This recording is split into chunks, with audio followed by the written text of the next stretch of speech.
ભારતમાં એચએમપીવી વાયરસનો પ્રથમ કેસ નોંધાયો છે। બેંગાલુરુમાં 8 વર્ષીય બાળકમાં જોવા મળ્યો છે આ શંકાસ્પદ વાયરસનો કેસ અને બેંગાલુરુમાં 8 મહિનાની બાળકીમાં શંકાસ્પદ લક્ષણો જોવા મળ્યા છે।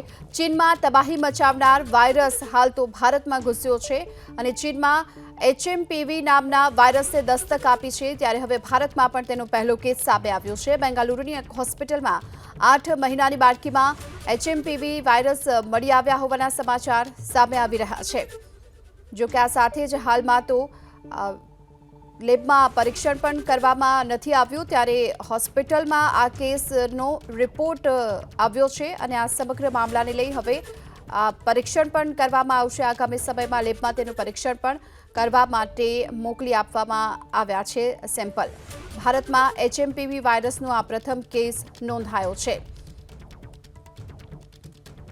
તો ચીનમાં તબાહી મચાવનાર એચએમપીવી વાયરસનો ભારતમાં પ્રથમ કેસ નોંધાયો છે અને બેંગાલુરુમાં 8 મહિનાની બાળકીમાં શંકાસ્પદ લક્ષણો જોવા મળ્યા છે। આરોગ્ય વિભાગે સેમ્પલ લઈ હાલ તો પરીક્ષણ માટે મોકલી આપ્યા છે। આ સાથે જ બેંગાલુરુની બેપિસ્ટ હોસ્પિટલમાં આ બાળકીની સારવાર અત્યારે ચાલી રહી છે।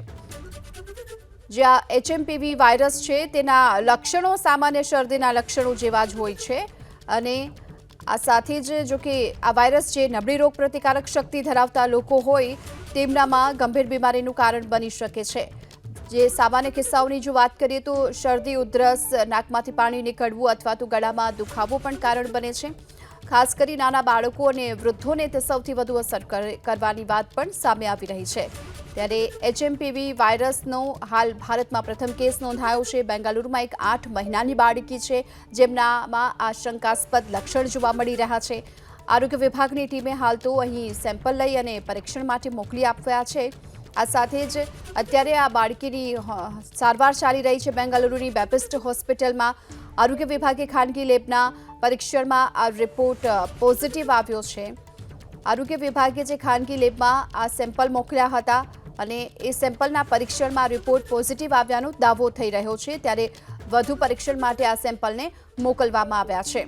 તો એચએમપીવી વાયરસનો પ્રથમ કેસ નોંધાયો છે અને સાથે જ તેના લક્ષણની જો વાત કરવામાં આવે તો સામાન્ય શરદીના લક્ષણ જેવા જ હોય છે।